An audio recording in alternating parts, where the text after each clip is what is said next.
우리는 살면서 이 감사를 왜 해야 될까라는 생각을 한번 문득 하게 되었습니다. 당연히 감사해야지라고 하는데 동기부여가, 그런데 부모가 되고 보니까 아이들을 바라보면서 확실하게 깨닫는 것 같습니다. 저도 그랬던 것처럼 그 어린 시절에는 감사보다는 항상 모자란 게 보였고 부족한 게 보였고, 그래서 부모님이 좋을 때보다는 항상 마음에 안 든 적이 꽤 있었던 것 같아요. 그런데 시간이 지나고 보니까 그마저도 내가 먹고 입고 평안하게 살면서 공부도 하고 내가 꿈을 꿀 수 있었던 그 원동력이 어디에 있었는가? 바로 제 눈으로는 보이지 않았고 알 수도 없었지만 그 부모님들의 헌신, 수고, 눈물과 땀이 있었기 때문이죠. 지금 이 순간 내가 이 자리에 서 있고 지금 내가 숨 쉬고 살아가는 이 순간, 오늘 우리들은 여러 가지 마음이 들 수 있겠지만 기본적으로는 뭐냐? 누군가의 헌신, 보이지 않는 누군가의 수고가 있었기 때문에 오늘 우리들이 지금 이렇게 잘 살아가고 있다 라는 이 사실을 꼭 기억하시면서요, 오늘 우리들이 주변 사람들을 바라보고 또 주변의 이웃들을 바라보고 오늘 우리에게 주어진 환경을 바라보면서 하나님 앞에 소망을 품고 감사할 수 있는 넉넉한 그런 우리 대강교회 성도님들이 다 되시기를 주님의 이름으로 간절히 축복합니다. 우리는 상호 영향을 받아요. 내가 감사하지만 그 감사를 통해서 누군가는 또 감사할 수 있고요, 작은 나의 손에 작은 나의 배려가 다른 누군가에게는 큰 용기가 될 수 있고 다른 누군가에게는 큰 희망과 소망을 안겨주는 그런 밑거름이 될 수 있다라는 사실을 여러분들이 꼭 기억하시면서 우리 서로 사랑할 수 있는, 그리고 서로를 향해서 감사할 수 있는 그런 우리 가족, 그리고 이웃, 그리고 우리 성도들이 되시기를 주님의 이름으로 간절히 축복합니다. 대림절, 교회력으로 말하면 지난주까지가 이제 교회력으로 끝났어요. 그리고 오늘부터 새로운 교회력이 시작되는 첫 주일이고 첫날이 되는 겁니다. 이 대림절은 앞으로 4주간에 걸쳐서 아기 예수님의 오심을 기다리는 그 기다림의 절기라고 생각하시면 될 것 같습니다. 그런데 우리는 이 대림절 생각하면 우리 교회보다도 이 세상은 훨씬 더 감성적이고 그 분위기를 만들어가는 것을 볼 수가 있습니다.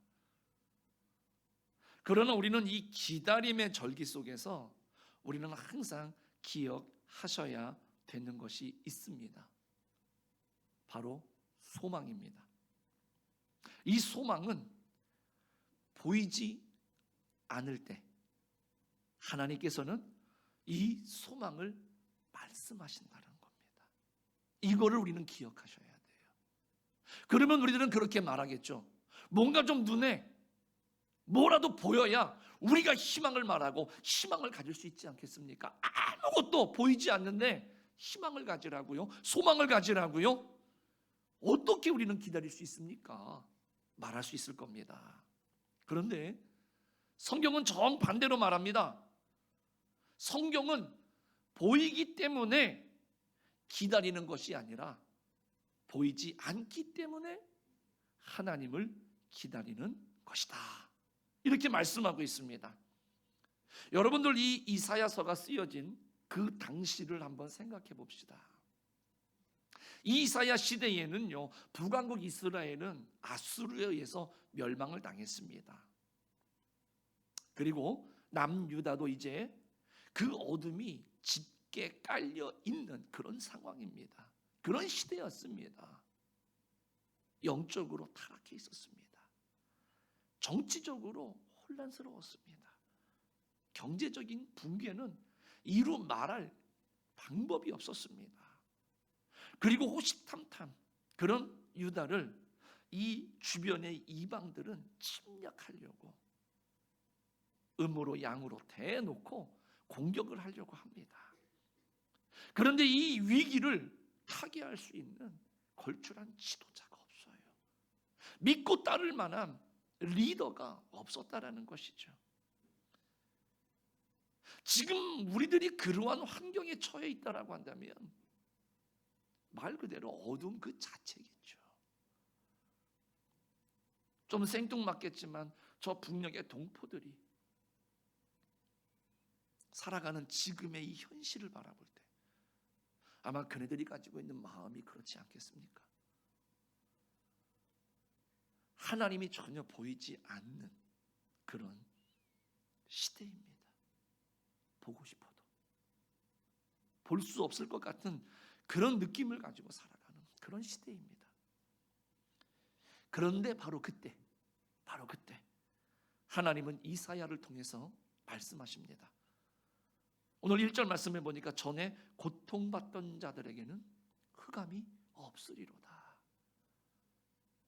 여러분, 이 말씀은 상황이 나아진 뒤에 주어진 말씀이 아니라는 겁니다. 상황이 최악일 때 지금 주어진 말씀이라는 거예요.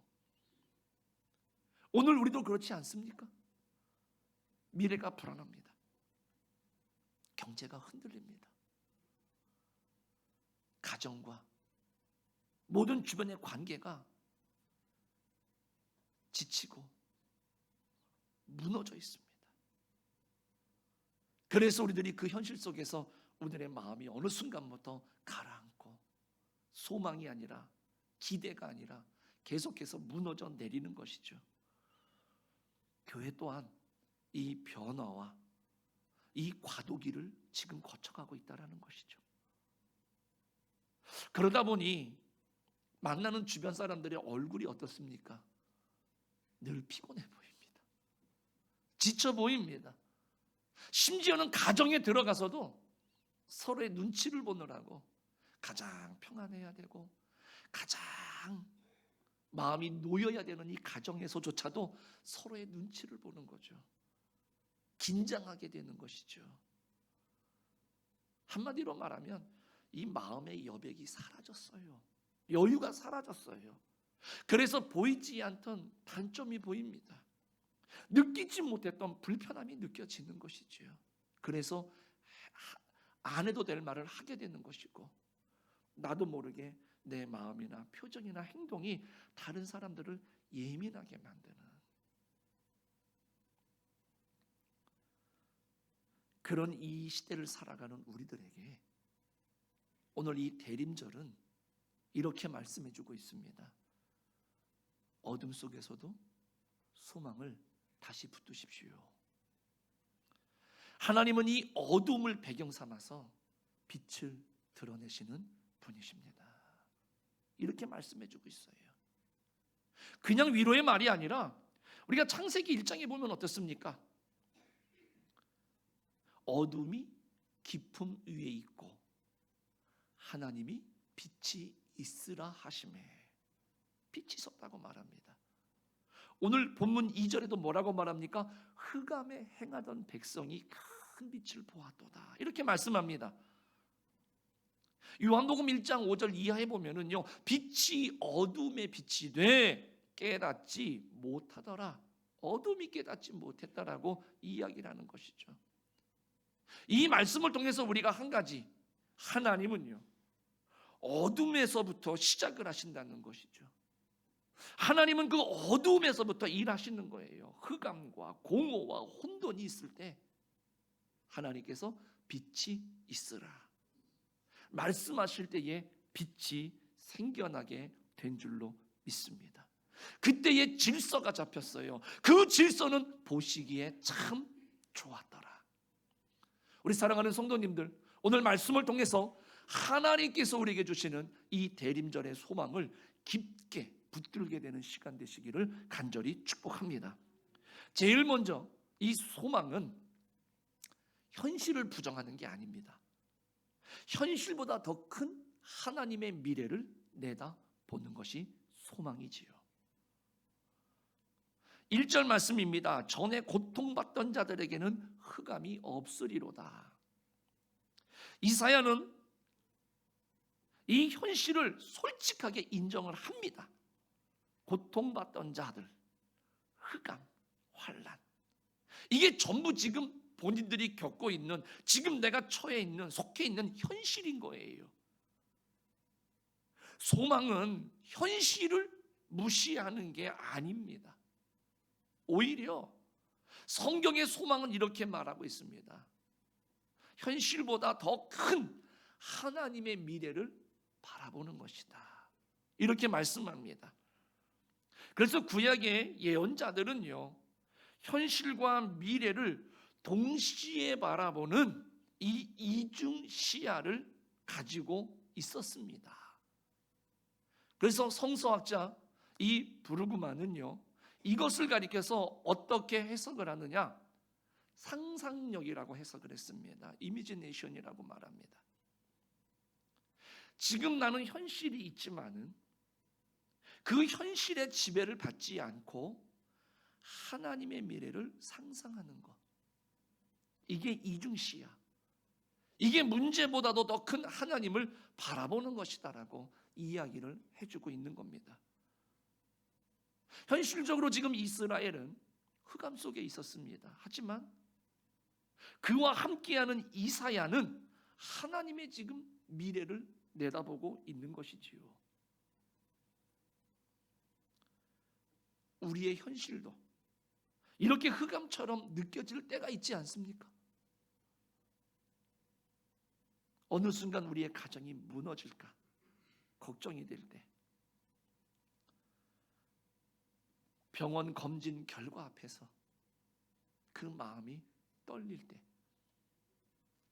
자녀 문제로 그 마음이, 이 속이 타들어갈 때, 교회와 목회가 앞이 보이지 않을 때, 열심히 경제 생활을 해야 되는데 경제가 흔들리고 그 미래가 불안할 때, 그때 성경은 우리들에게 이렇게 말씀합니다. 흑암이 없으리라. 흑암이 사라질 날이 온다. 이렇게 말씀해주고 있습니다. 지금은 어둠이지만 이 어두움이 영원하지 않다라는 겁니다. 하나님의 미래가 반드시 옵니다. 이것이 대림절의 첫 메시지라는 겁니다. 주님을 기다리는 우리에게 소망을 말하는 첫 메시지가 바로 이거라는 것이죠. 두 번째로 소망은요, 빛이 올 것이다 라고 하는 것이 아니라 이미 빛이 오고 있다라는 것이 소망입니다. 이 확신이 소망이라는 거예요. 오늘 2절 말씀에 보니까 이사야는 큰 빛이 비치도다 이렇게 말씀합니다. 비치리라, 비칠 것이다 라고 말하지 않고 비치도다, 현재형으로 말합니다. 이것은 바로 뭡니까? 이미 비치고 있다라고 하는 선언이에요. 이것을 가리켜서 예언적 완료형이다라고 말합니다. 즉 이 말은 뭐냐면 하나님께서 행하시는 일은 아직 눈에 보이지 않아도 이미 일어난 것처럼 확정적이다라는 뜻인 겁니다.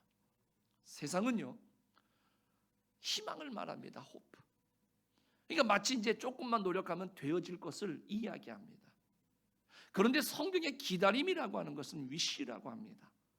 이것은 바로 뭐냐? 안 되는 겁니다. 나는 키 큰 남자를 원했는데 내가 만나는 남자는 키가 좀 작아서 10cm만 컸으면, 이게 위시예요. 이건 되는 게 아닙니다. 그런데 성경은 이 hope, 희망이나 기다림, wish 이걸 말하는 것이 아니라 확신을 말하는 겁니다. 확신. 그래서 빛이 빛이리라, 빛이 빛이도다. 이 말은 뭡니까? 우리 눈에 지금 보이진 않는 것 같지만 하나님께서는 이미 그 일을 시작하셨다라는 겁니다. 그러니까 하나님께서 시작하셨기 때문에 이미 이루어진 것이다. 이것을 소망이라고 이야기하는 겁니다. 우리도 보이지 않아서 불안하지요. 해결되지 않아서 두렵지요. 계속 같은 문제에 부딪혀 보십시오. 내가 이 문제만 넘어서면 뭔가 잘 될 것 같은데 그쯤 가면 계속 걸려 넘어져 보십시오. 될 듯 넘어서지 못하는, 그래서 마치 그 굴레에 갇힌 것 같은 그런 상황이 되면 어떻겠습니까? 낙심하게 되어 있습니다. 그러나 하나님은 그러한 우리들에게 이렇게 말씀을 해주시는 것이죠. 너는 아직 못 보지만 나는 이미 일하고 있다. 너는 아직 모르지만 나는 이미 빛을 비추고 있다. 너는 아직 눈물 가운데 있지만 나는 이미 그 미래를 준비하고 있다. 이렇게 말씀해 주시는 거죠. 우리 사랑하는 성도님들, 우리가 보는 것보다 하나님이 일하시는 것이 더 확실한 줄로 믿습니다. 그래서 오늘 우리들이 소망을 가질 때마다 될 거야, 될 거야, 그런 마음이 아니라 이미 그 빛이 오고 있다는 그런 소망을 붙들고 우리가 하나님 앞에 주님을 기다릴 줄 아는 이 소망의 절기를 보내실 수 있기를 간절히 부탁을 드리겠습니다. 그리고 세 번째로는요, 환경이 좋아지는 게 소망이 아니라는 겁니다. 왕이 오시는 것이 소망인 겁니다. 오늘 6절에 보니까 한 아기가 우리에게 낳고 그의 어깨에는 정사를 메었고 이렇게 말합니다. 이사야는 이 소망의 핵심을 이야기할 때 메시아의 도래, 구세주의 오심을 이야기합니다. 한 아기, 한 아들 이렇게 표현을 합니다. 여기서 우리가 알 수 있는 것은 뭐냐면 소망은 환경의 변화가 아니라는 겁니다. 소망은 인격이에요. 즉 예수 그리스도가 소망인 줄로 믿습니다. 그러니까 소망은 결과가 아닙니다. 관계라는 뜻이에요. 저도 예전에 그런 생각이 납니다. 필요한 게 있어서 엄마에게 이야기를 하면 되는 적이 없어요. 분명히 지갑에 돈이 있는 걸 봤는데, 주머니에 돈이 있는 걸 내가 지금 아는데 어머니의 돌아오는 답변은 뭡니까? 돈이 없대요. 이해가 안 돼요. 돈이 분명히 있는데 없대요. 지금은 이해가 됩니다만 그때는 이해가 안 돼요. 그래서 어머니는 아주 철벽이죠. 그러면 누구를 공략해야 됩니까? 아빠를 공략해야죠. 그래서 아버지한테 살살, 그러면 아버지가 강청함에 못 이겨서 알았어. 그러면 그날 하루는요 소망으로 가득합니다. 그리고 어느 때만 기다릴까요? 아빠의 퇴근 시간만 기다리는 겁니다. 바로 이겁니다. 소망은 지금 나는 환경이 변한 건 없어요. 그런데 아버지가 퇴근하실 때 가지고 오신대요. 그 아버지의 퇴근 시간을 기다립니다. 경건한 마음으로. 문이 열리면 제일 먼저 뛰어가서 어디부터 보겠습니까? 아버지의 양손을 확인을 하는 겁니다. 바로 이겁니다. 예수 그리스도의 오심, 예수 그리스도께서 오늘 우리에게 빛을 비추어 주시고 계시는 거예요. 약속하셨어요. 그분이 오시면 오늘 우리의 소망은 완성되는 줄로 믿습니다. 그래서 칼바르트는 이렇게 말합니다. 하나님은 우리를 위해서 고치기 위해서 오신 것이 아니라 우리와 연합하시기 위해서 오셨다라고 이야기를 하는 겁니다. 하나님이 함께 하시기 때문에 환경이 바뀌든 안 바뀌든 이미 소망은 시작이 됐다라고 이야기를 하는 겁니다. 우리 사랑하는 성도님들, 예수 그리스도가 오늘 우리 안에 계신 줄로 믿습니다. 이미 우리의 소망은 시작이 된 겁니다. 그래서 이사야 선지자는 빛이 빛이도다. 그리고 예수 그리스도가 우리의 소망이라고 반복적으로 우리들에게 이야기를 해주고 있는 것이지요. 우리는 더 나아진 환경, 더 큰 능력, 더 많은 돈, 더 편안한 삶, 이게 우리의 소망은 아니지요.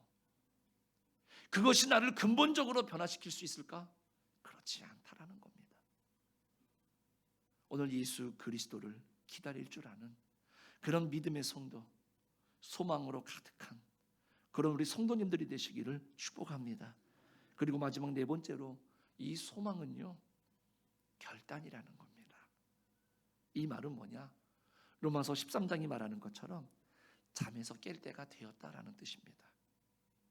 로마서 13장 11절에 보면은 잠에서 깰 때가 벌써 되었느니라 이렇게 우리들에게 이야기해 줍니다. 그러니까 사도 바울은 우리의 소망을 감정으로 설명해 주질 않습니다.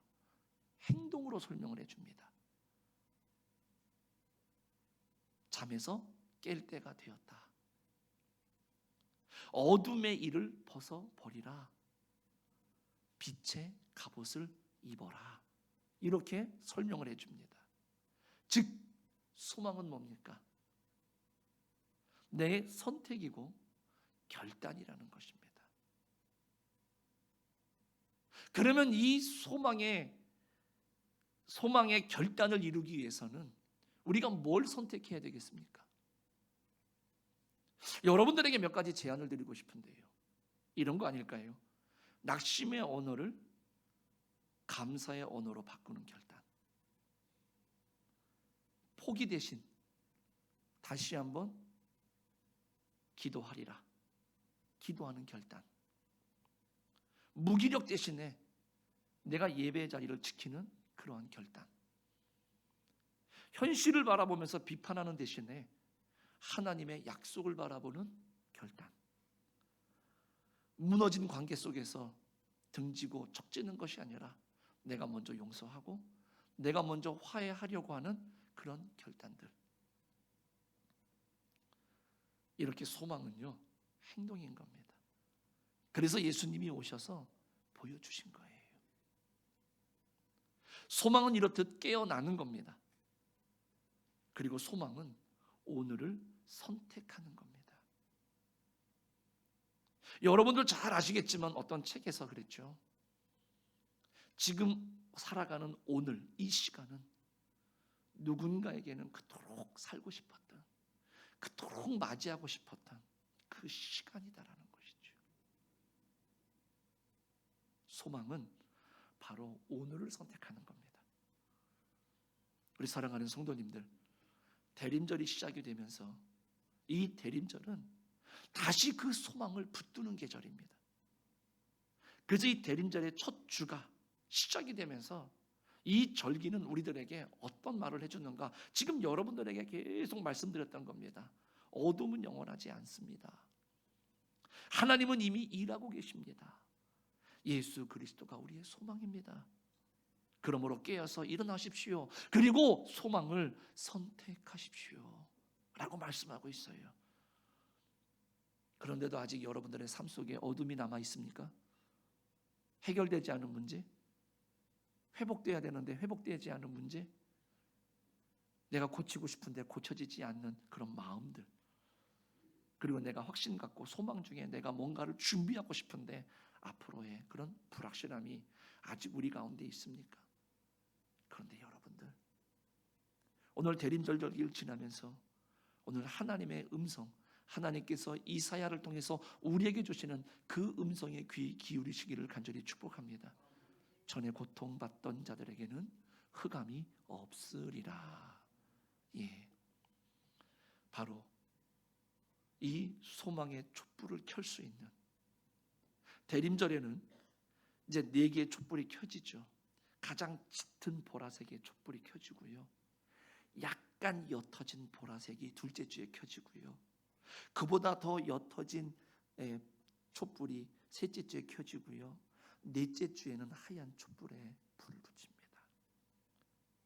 이제 첫 촛불을 켰습니다.